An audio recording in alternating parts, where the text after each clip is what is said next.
napansin ko kasi, ang dami kong sulat na natatanggap. I think, may napapalitaan kayo na i-deliver sa bahay.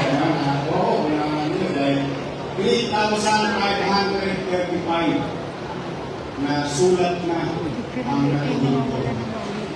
Picture mo. Sa buwan na Maulay walit yan? Sa'yo, baka po pwede i-reverse natin. Ibig na subulan sila sa akin, gagastos pa sila, babalik pa sa City Hall, bakit hindi na lang natin sila hanapin sa mga barangay? Tapos, pag nakalawa-gawa tayo, isang bagsakan na, kahit pa paano, matutunan ng pangangailangan ng ating mga. Kaya itong tawag ko dito, kaagapay ko ng lungsod ng Kalinga. Today is the beginning, and I wanted to start where I started. From here, diretso na sa buong Manila, iikot na tayo. Pagkakas wala tayo, maglalagela, talagang sakit. Pero huwag kayo mag-alala. Ako nga, nakakalaw sa buhay. Sino ba mag-aakala ng kasurino, pwede mag-email ng Manila?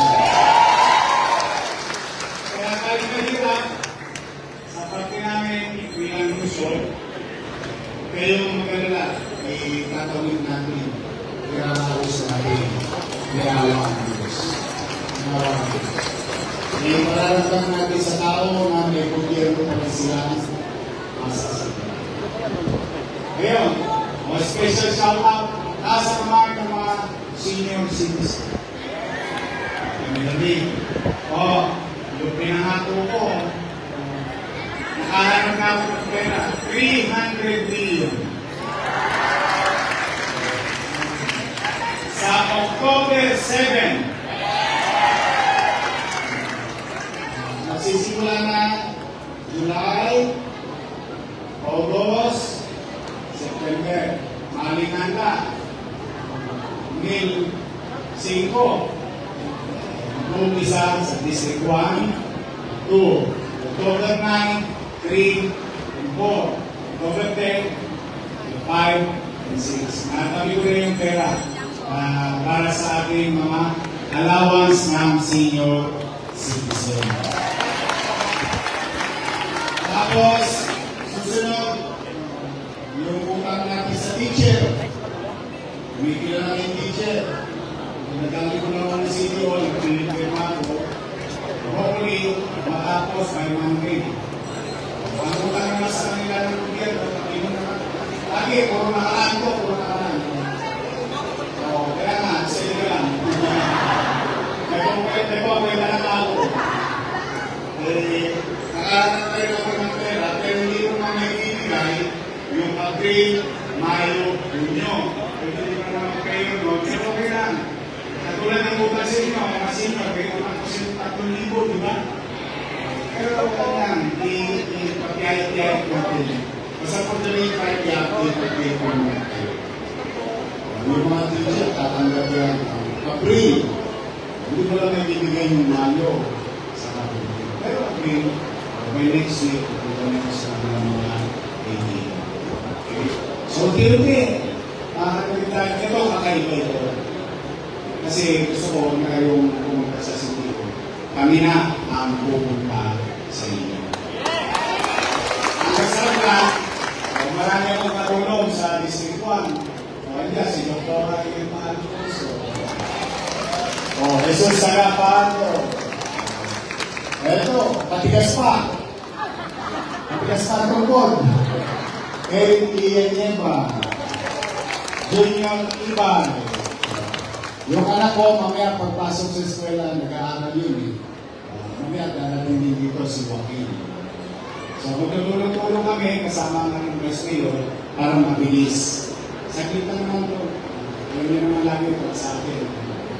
So, mga nanay-tatay ko, mga batang Manila, ito ang agapay program na nito sa Pulaki. Ngayon, yung mga sumulat mo sa akin pa, ito tutunan ko. Hanggang kaya, kaya wala, hanggang may mapipig ako sa bingko. Sasabuhin ko lahat yan. Ito na ang hospital natin. O sino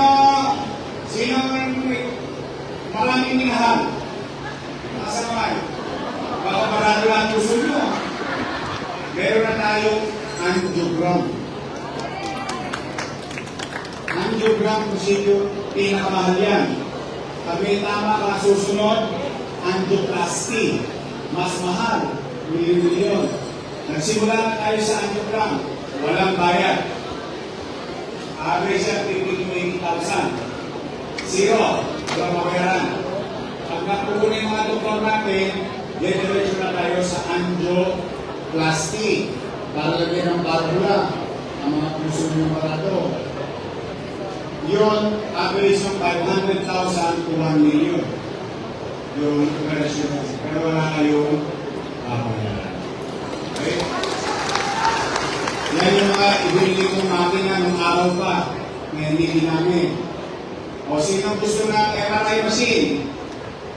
MRI kayo sa hospital ng Maynila. CT scan machine. Ano yan? Baka kasi hindi alam ng tao, ano yun yung mga makina na yan? Kaya ang mamahal ng MRI, CT scan. Yung sa mga babae, mammogram. Anyway, hindi ka yung mga makina niya, pwede yun na gano'n. So ngayon, gusto ko lang kayong inform. Pag halimbawa, may kamag-anak, kakilala, kaibigan, nangailangan, alam niyo na mayroon tayong mga ganong makina. Lalo-lalo na yung angiogram. Sa susunod, angioplasty. Kasi, ano yun, delikado yun. Sa susunod. Kaya sa bawat, di ba yung tumasas ako ng milyon sa isang tao, basta mabuhay lang siya. Mahal, pero walang halaga, walang katumbas na halaga ang buhay ng isang tao. Tama mali? Kaya kahit tayo ilang pera sa pera, kayo magalala, makakaraos tayo, makakatawid tayo. Pumanatag kayo, may gobyerno na sa lungsod na ang Manila. So muli, isahan natin, magtotong na ako. Hindi pa ako pangalan ng pamara. Kaya para sa inyo talaga to. Ito ay maliit namin kaparaanan, maiparamdam sa inyo na sa oras ng pangangailangan, mayroong tema ang gobyerno. Hanggang makinig, ang batas. Okay. I love you.